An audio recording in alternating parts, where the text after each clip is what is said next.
بسم اللہ الرحمن الرحیم۔ صرف 5 منٹ کا مدرسہ قرآن و حدیث کی روشنی میں 213واں دن 3 شعبان المعظم۔ نمبر 1، اسلامی تاریخ۔ حضرت مقداد بن عمرو رضی اللہ تعالی عنہ۔ حضرت مقداد بن عمرو رضی اللہ عنہ ان 7 خوش نصیب صحابہ میں سے ایک ہیں جنہوں نے حضور صلی اللہ علیہ وسلم کی خدمت میں پہنچ کر پہلے ایمان قبول کیا اور مکی زندگی میں مشرکین کی ظلم و ستم کا نشانہ بنائے گئے۔ انہوں نے حبشہ اور مدینہ دونوں کی ہجرت فرمائی۔ جب حضور صلی اللہ علیہ وسلم نے جنگ بدر کے متعلق مشورہ کیا تو انہوں نے ہی انصار کی ترجمانی کرتے ہوئے عرض کیا، یا رسول اللہ، ہم موسیٰ علیہ السلام کی قوم کی طرح نہیں بلکہ ہم آپ کے ساتھ مل کر آگے پیچھے دائیں بائیں ہر طرف سے آخری دم تک لڑیں گے اور کبھی آپ کا ساتھ نہیں چھوڑیں گے۔ وہ گھوڑ سواری، نیزہ بازی اور تیر اندازی میں کمال درجہ کی مہارت رکھتے تھے۔ انہوں نے غزوہ بدر میں 100 زرہ پوش مشرکین کا بڑی بے جگری سے مقابلہ کر کے تہلکہ مچا دیا۔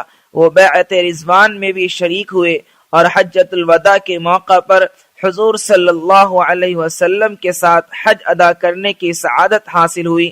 ان کا قرآن سن کر اللہ کے نبی صلی اللہ علیہ وسلم نے فرمایا، عبادت گزار بندہ ہے، اور اللہ نے مجھے علی رضی اللہ عنہ، مقداد رضی اللہ عنہ، سلمان رضی اللہ عنہ اور ابو ذر رضی اللہ عنہ سے محبت کرنے کا حکم دیا ہے۔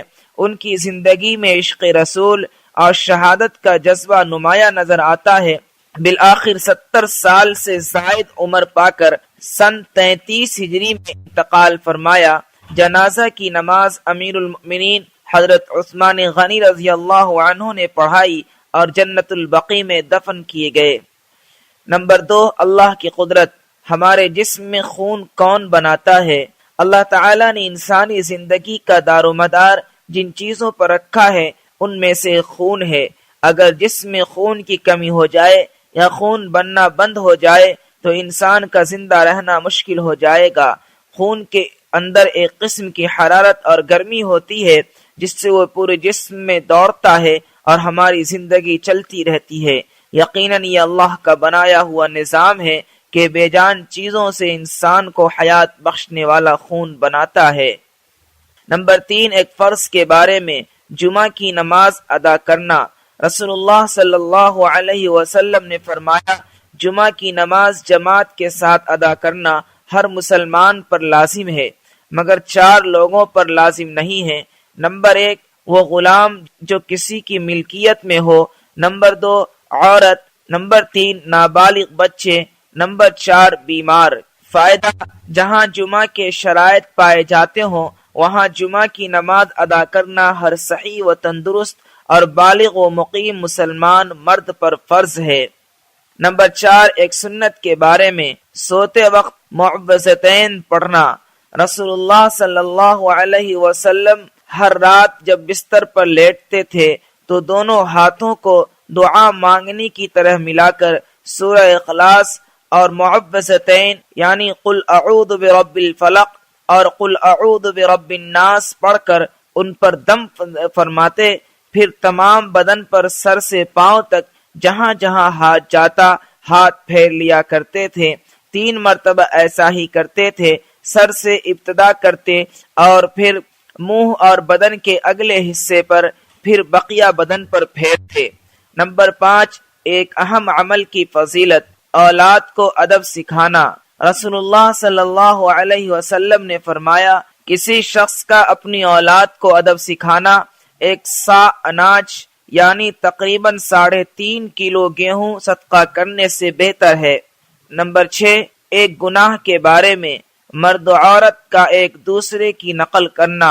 رسول اللہ صلی اللہ علیہ وسلم نے ایسی عورت پر لعنت فرمائی جو مرد کی مشابہت اختیار کرتی ہیں، اور ایسے مرد پر لعنت فرمائی جو عورتوں کی مشابہت اختیار کرتا ہے۔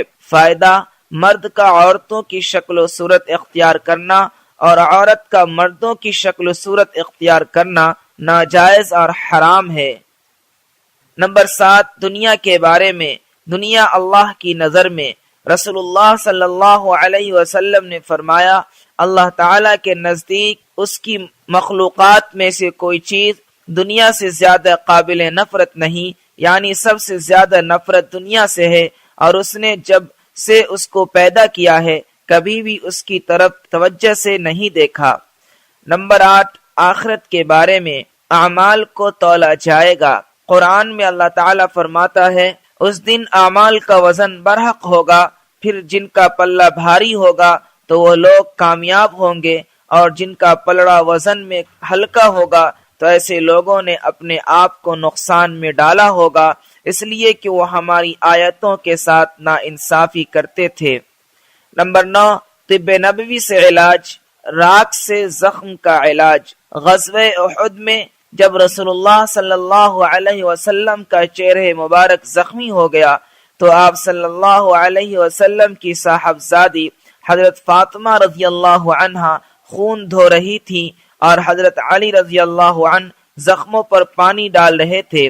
حضرت فاطمہ رضی اللہ عنہا نے جب دیکھا کہ خون بند ہونے کے بجائے بڑھتا ہی جا رہا ہے تو انہوں نے کھجور کے پتوں کی چٹائی کا ایک ٹکڑا لے کر جلایا، اور جب وہ راکھ ہو گیا تو اس کو زخموں پر لگا دیا جس سے خون بند ہو گیا۔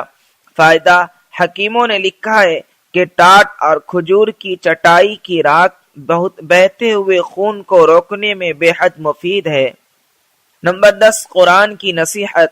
قرآن میں اللہ تعالیٰ فرماتا ہے تم اللہ کے راستے میں خرچ کرتے رہو اور خود کو اپنے ہاتھوں ہلاکت میں نہ ڈالو اور نیکی کرتے رہو، اللہ تعالیٰ نیکی کرنے والوں کو پسند کرتا ہے۔